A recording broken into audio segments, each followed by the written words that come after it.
So Rita comes down to the office every once in a while, down to the studios where I record. I do the late night live streams. She often at times comes down during Friday nights or Saturday nights when I'm down there.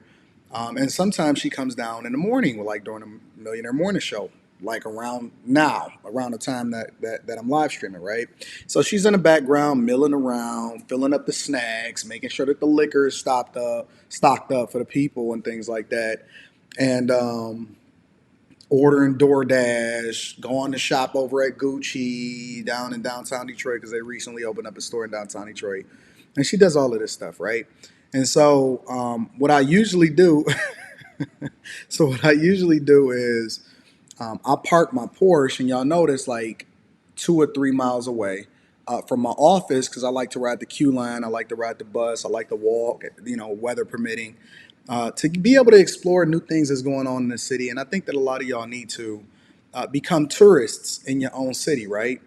And so I go to drive the Porsche over, and she's like, "Would you like for me to come over and pick you up or whatever?" And I'm like, "Oh my God, here we go. Here she go, messing up my routines." You know what I'm saying? So I drive my Porsche over there, very much expecting, because the Porsche is electric, so I go and plug it up elsewhere. So I drive it over there, very much expecting to walk to the Porsche now, since I'm getting a ride back from Rita because she picking me up or whatever, so on and so forth. Bear with me for a minute, right? And so the whole time she talking junk, yeah, you mine. She always pulling on me, lifting up my shirt in the car and all of this other type of stuff in order to try to get some on the side of the road. It's like, yeah, I don't know where she got this from. Does she think we 18, 19 years old again or whatever? Neither here nor there, right? And so then when we get back to the office, or when we get back to the studio after the Millionaire Morning Show yesterday, she says, "Yes, I was looking at you yesterday when you was walking over to the car to plug up your car, and I'm just very thankful." I said, "What are you very thankful for?" Now she talking in this menacing voice, right? I said, "What?" You hear her laughing over there. I said, "What are you very thankful for?" "'Cause you're all mine. I know you like to get out. I know you like to travel by yourself. I know you like to dabble in the streets and see things or whatever. But ultimately, you come home to me. You're all mine for forever." And I'm like, honestly, I'm gonna be honest with y'all. I know I fight a lot of times. I do a lot of pushback. I know that I hold y'all accountable, and I know that I push women and push men to be the best versions of themselves online and stuff like that. But marriage is very, very blissful if you do it right and you do it healthy and you build together. I was looking at a woman on a lead attorney show last night because the lead attorney apparently do these live streams where he like just do Q&A and answer questions and stuff. And there was a woman up there, and she was basically like, "Yo, I'm getting divorced. How can I get my husband out of the house ASAP or whatever?" And I sent the super chat, and I was like, "Yo, ma'am, calm down. Go home. Stop trying to break up your family and get your life together. It's nothing out there for you. People that's single think that it's awesome being married. People that's married think that they missing something by being single. It's nothing that's out there for y'all, honestly. Yeah, you may make a mistake. Yeah, y'all might mess up the money. Yeah, whatever, so on and so forth. Y'all get into an argument that's not even relevant. 10 years from now, y'all not even gonna remember what y'all argued about that led to the divorce in the first place. And now y'all splitting up y'all resources, messing up your family, and you gotta have a daughter and a son, and they gotta be splitting Christmases and trying to figure out who house they're gonna go over for the holidays or whatever, and so on and so forth. And they gotta deal with that generational trauma that they gonna carry over into their kids forever. It's not worth it. You're not missing nothing. I'm gonna put it in the words of my grandmother. Ain't nothing out there but the devil. Trust me. I see it every single day with the different people that I coach and talk to. I'm out having conversations on a regular basis, which is one of the reasons why I wanted to have my office, my studio in downtown Detroit. I hear the horror stories. I let it play out right in front of me. I counsel different people on a regular basis. I'm telling you that there's nothing out there. I was talking to Rita last night, and she was talking about, what she interested in her next car being. And so by default, she always goes with these mommy mobiles, right? And so the last time she was like, "Oh yeah, I want a Tesla, whatever, so on and so forth, the SUV." And I'm like, "Why do you want the SUV with the gold wing doors and all of this other type of stuff? You know, the doors that raise up in the back because it looks sweet, and I can take my daughter back and forth to Taekwondo." I said, "Rita, my daughter came in yesterday and she got her license. She had got her graduated license. It's crazy to just. I had to take a picture of it because I'm like, yo, Leslie, you're old enough to drive. My daughter drives me around on a regular basis." And I said, "Rita, Leslie is driving. You don't need a soccer mom car anymore." I told her that. I said, "Think bigger. You know what I'm saying? Think exotic. What, you know what I'm saying? What do you want to drive? Like, what is your dream car?" "I'm so used to doing these soccer mom, mommy mobiles and carting the kids around." I said, "They ain't even checking for you no more. You be riding in that car by yourself." You know what I'm saying? And so these are the type of conversations that you have once you get past a threshold of what's going on in these streets. I'm going to just be honest with you. One of the beautiful things about stepping back from these panels, because I'm not in duress, I don't have issues in my relationship. I don't have problems in my marriage. I don't have problems figuring out how to navigate around these modern women.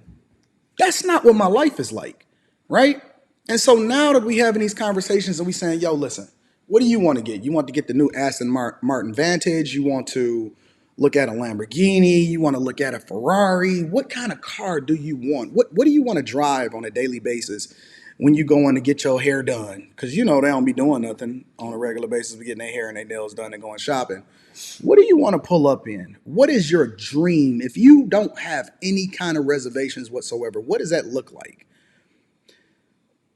I guess the point that I'm making to y'all is because I don't be knowing what I'm going to say when I get on here. Rita just sitting here making me late. And so this is kind of inspired what it is that I'm talking about right now.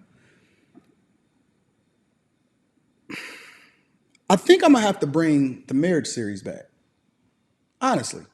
And I just literally came up with that right now. But I think I'm going to do it differently. I think I'm going to do it in person.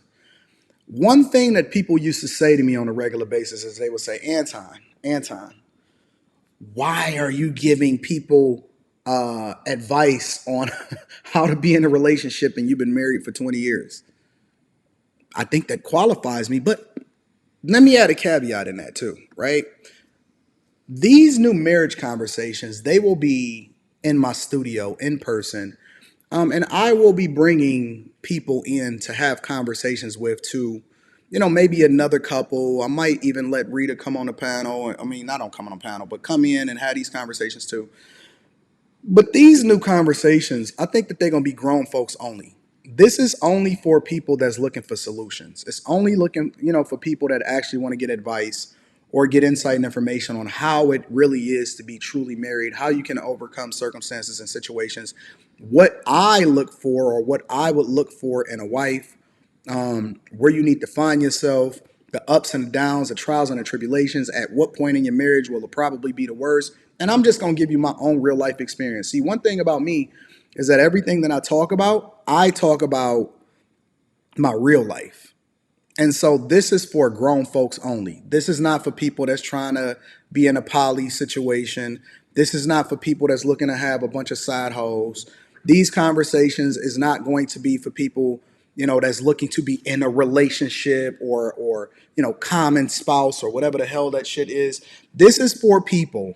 These conversations that I'm going to put together are going to be for people that are looking to have real grown folks solutions from people that really lived it and done it successfully. And even the people that I have come in and kick it with me, I won't have people that's just in a relationship coming in and kick it with me in my studio on this series. You're going to have to be in a healthy marriage, not in a healthy relationship, not together for a long time, not this is my baby mama and my baby daddy, not in a toxic situation. I am only going to be talking to people that's looking to get in a healthy marriage. Not none of that other stuff. Either you're married or you're single. I don't have any gray area. I don't have any of that. So if that's something that you're interested in participating in as far as watching, I'll probably be doing it on Wednesday nights or something like that. Or I don't know, something. I got to figure that out. I'll figure out the logistics for it. And the only people that are invited to have that conversation to be able to give you a solution has to be successfully married. I don't want to talk to people that that I'm gonna leave the toxic shit for y'all. I'm gonna leave the women for the streets for y'all. I'm gonna let y'all argue over, black women, white women, how you can't find a woman, what these women is doing, how they cheat on you, took half your shit. There's a space for you for that. I think that we need to start sectioning off different parts of content creation for people to be able to do what they do. I agree with you. I don't want to participate in certain conversations anymore. I'm not interested in joining panels talking about toxic shit.